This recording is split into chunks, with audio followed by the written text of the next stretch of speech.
Welcome back to War Thunder. Welcome to the Clock Talks number 30, and I wanna get straight into the questions right away from Lost Clock Talks. But let be assured I have some very entertaining topics afterwards, and let's see if I can make it shorter than usual. Last famous words. So I hope you have something to drink and a bit of popcorns. Let's see how entertaining it goes. Hermann Fegelein asks, which is the best of Panther 1 series? Now that's, a pretty special question, but I simply can answer it with either the A or the F. The A for the best handling and having, I guess, APCR, if I'm not mistaken. Let me have a quick look. But overall the handling is so much better and so much smoother than on the Panther D. Yes, it has APCR as well. 226mm of penetration gives you the punch to go through most armor that you will encounter, and your stock shell isn't all that bad either. The Panther D is kind of the tank that's really states my argument about the switch between the Tiger and the Panther. The Tiger being the better medium tank and the Panther D being the better heavy tank. The Panther A now has more flexibility. The Panther F has a faster reload at the same battle rating and the Schmalturm, which practically gives it the appearance on the first look of the Panther 2, especially if you have the same camouflage.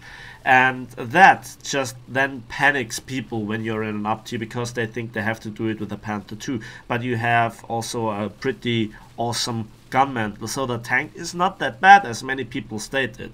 I don't have that many problems with the Panther F that I have with the Panther G or the Panther D, for example. Then Byron Bailey asks, did the aiming mechanics change in arcade? And I'm thinking that he's mentioning tanks here. Now, first of all, yes, it has changed drastically since the beginning of the closed beta test of tanks a few years ago, and many people don't know that there were many changes also in arcade. They played maybe arcade in the beginning, then switched over to realistic, where there also happened many changes, and now think there were no changes. But I think this is about a recent change. I guess the distance was further lowered a few weeks ago, but I'm not quite sure about this. What I'm talking about, of course, here for all the realistic experts out there, in arcade you get a red box above the enemy tank, and you also have this aiming help with the aiming cross in your gun sight that tells you where you will hit and if you will penetrate. Furthermore, the penetration mechanism is actually more advanced than you might think, and you can learn so much about an enemy tank if you use, for example, arcade mode in a testing range, where you just aim at certain modules and so on. First of all, actually, it tells you that you can penetrate when it's green, and most of the time you will also penetrate. But not all the time, especially against heavy sloped armor, you still have the chance of ricochets. However, there is also the spaced armor that gets into account. For example, if you aim at somebody with hash or with another HE round variant in this respect, including heat, and it doesn't go through, it tells you why. If the aiming cross is open and it's grayed out, that means it's spaced armor or additional armor that is responsible for the lack of penetration. Also, if you aim at, for example, the turret front of a T-54-47 with a high caliber HE shell, it tells you that you can penetrate there, and that is wrong and right. You will not penetrate where you aim, but it includes the splash potential, and that is amazing in my opinion. Then next question comes from Teshnoflo. I hope I pronounced it right. Do I play sim, and if I play tanks and aircraft, and why not? That's the first question. The simple answer is no, I don't play sim regularly. With aircraft, I think I need to have the joystick and throttle and even pedal things so I can properly make it work, and then I need a steep learning curve. Mike Goes Boom currently tries to go into Sim. He seems to have a lot of fun. It's a different experience. I played it a few times with bombers, was disgusted how overpowered they were. That's probably 2 years ago in my B-24, and then I never touched it again. That back in the days when the 50 calibers sniped aircraft from 1.5 kilometers away, it was disgusting. I mean, for grinding purposes, sure, but it was not really what I wanted. Tanks are a different matter. I loved to play it in the beginning, but then I was sick and tired of getting bombed after 1 minute, when, especially my heavy tanks, I could not even leave the spawn area, and yeah, I rarely found targets. I was not all that often killed, but it was low action. That might have to do with the fact that I always got nothing but Eastern Europe, and as much as the map is awesome in this respect, you just couldn't make the most out of it because there were not always all too many tanks involved there, and you always had to hide from the aircraft, so that was a downer. I might have a look for it in special tanks in the future, but for now, no. And you know, the spawn mechanics and spawn requirements, I don't like them. Let's put it that way. What do I think about the Reichsfackel He-177? I did not look that plane up, but Reichsfackel means practically, what does it mean? Empire Torch. Well, it seems to be a heavy German bomber with kind of the look of a medium bomber with dive bombing capabilities, amazing defensive armament, and furthermore, what's it?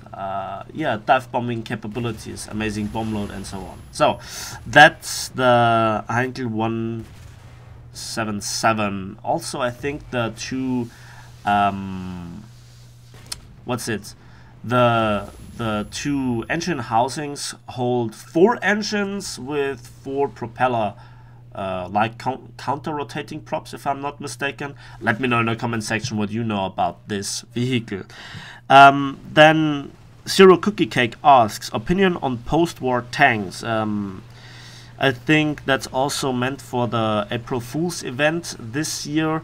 Well, let me put it that way. I don't have a problem with post-war tanks directly being in the game, but they have to be implemented right, and that means that the high tier compression is just ridiculous. I stated it in numerous videos that this is the major problem.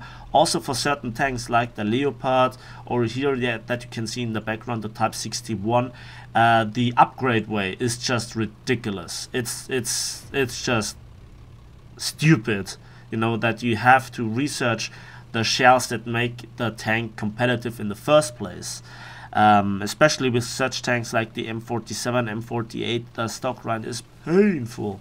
And again, when they are fully upgraded, they just leave no room for errors for kind of post-war tanks, or no, for Second World War tanks that are stuck in the high tier meta, such as the Maus, the E100, and certain other tanks.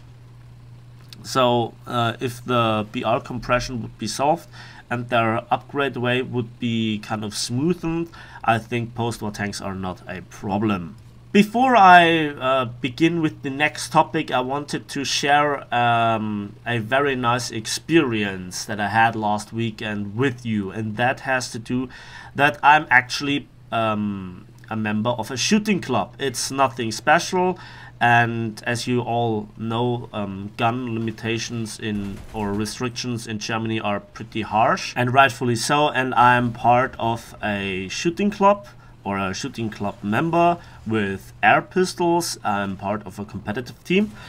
And yeah, we had a match against another team, and you know, you're shooting at a target sheet of paper, so to speak, and you try to get the best score. And I'm not that good, not that bad. It's more the lack of practice recently. Yeah, so after we finished our match, there was one guy that said he had quite a surprise. He took us with him and we went downstairs, and there was like a subway, yeah, subway hall, so to speak, in the term of the length of the room. It was 150 meters long, and there were, you know, bigger target sheets, and the distance was much longer. And then he said we can shoot now, you know, small caliber firearms, so pistols and so on, and that if we dared, we can also shoot that thing. And then he showed us a Mauser 98K. That's a Second World War rifle from German infantrymen. And, you know, he was quite an expert on it. Everything was legal. You know, it took quite a bit of paperwork and so on for us all. But it was quite hilarious, because he just stood there, loaded the gun, we all had our ear protection, and then we fired. And holy moly, you know, pistols, they have quite a little bit of a punch. If you're not used to it, it's quite an experience. After, you know, making a few shots with that, I was quite, you know, keen on testing that, and I fired 2 clips. So 2 times 5, and holy moly, that thing is it's just quite some different experience that you have, believe me that.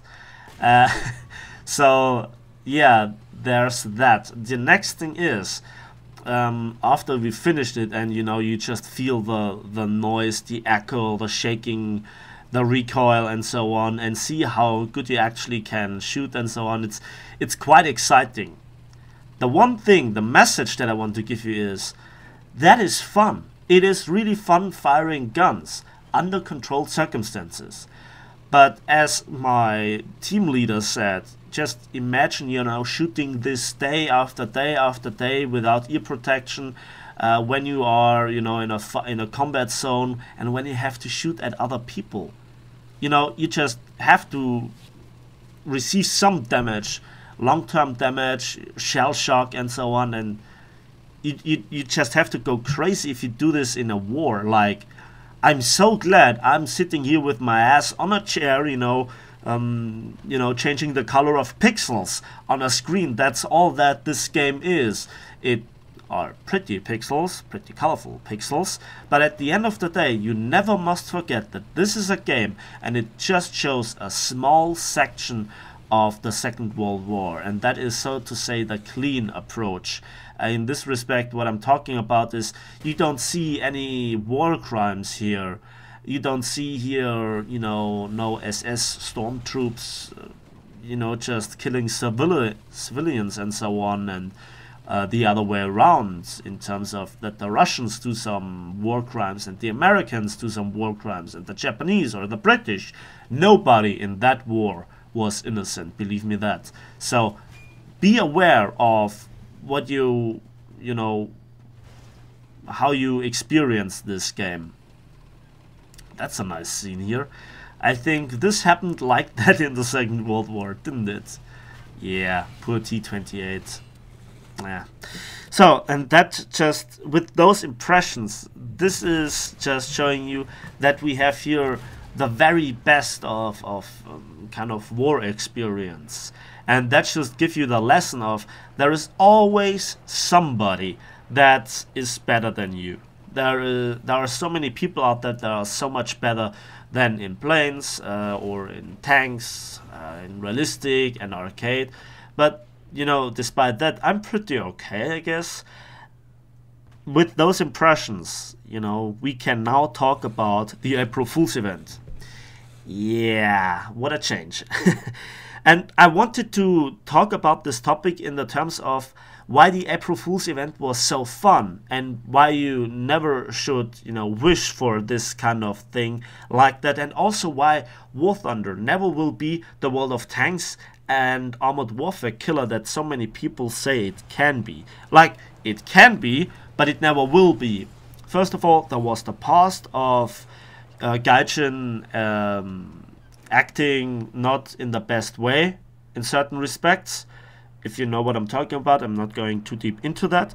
The next thing is that we need World of Tanks and Armored Warfare to be competition for War Thunder, so that the War Thunder devs always are very interested in making the best game. In my opinion, War Thunder is the best out of those 3 games. I have played World of Tanks over 8,000 battles, and I just simply, let's just be very polite and say I don't agree with how the game works, and I much more like War Thunder. Armored Warfare could have been something, but then again, that's the next point. I grinded so much in World of Tanks, and I grinded so much in especially War Thunder, that I just didn't feel like dumping time into Armored Warfare again for a grind, despite it being relatively player friendly. In my opinion, still, War Thunder is the most player friendly game out of the 3 in terms of fairness and so on. But lately has changed not for the better. I will come to this in a moment. So why was the event itself so awesome? And I think everybody thinks that. There was not one that said it sucks. Well, for the 1st April or April Fool's event, Gaijin has never disappointed it. And in this event, I think they just took the cake because it was awesome. But why was it awesome? Was it special? Well, there was no grind driving the vehicles. It was just fun. It was high expectations that were fulfilled, and there was counterplay and balance automatically in the game. You also had on every vehicle the ace qualification. They were fully upgraded, and you literally couldn't get enough. You just couldn't overdo it, okay? Just remember that.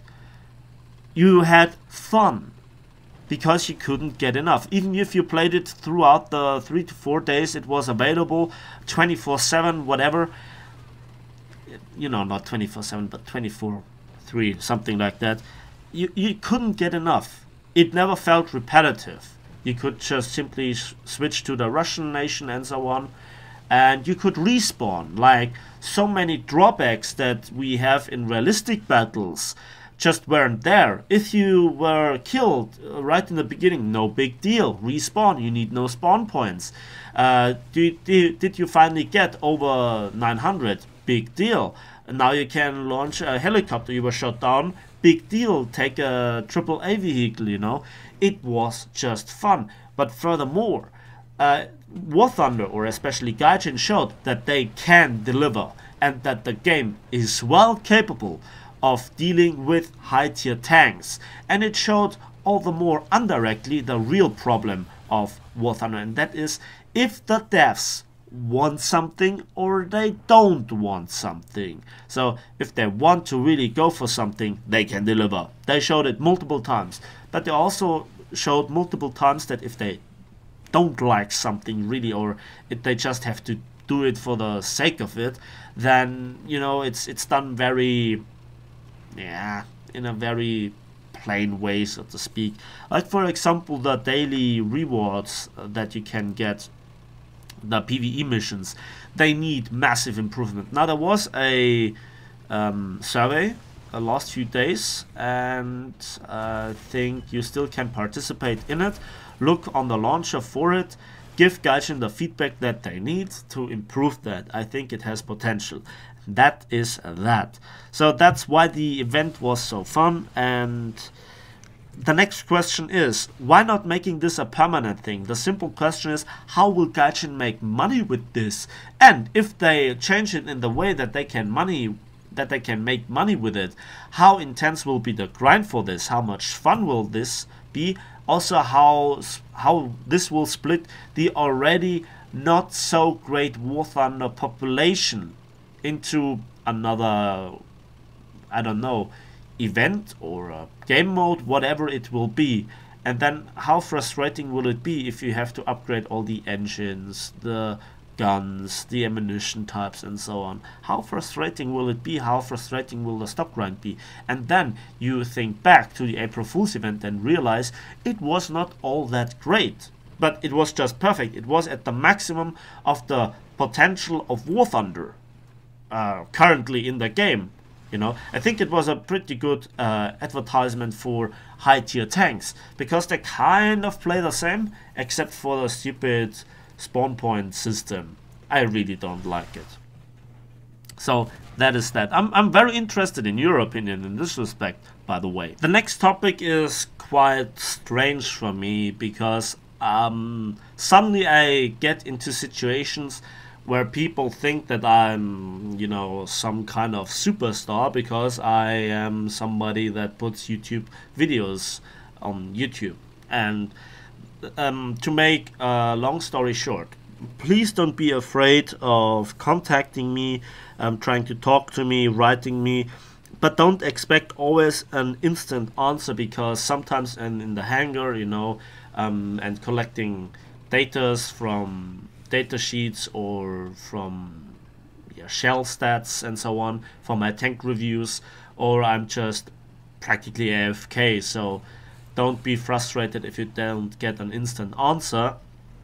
I'm a YouTuber, yeah, that's correct, but I'm not something like a holy person or, some kind of superstar. I mean, I just make videos from my game experience, make some videos, for example, on tank reviews, and that's it.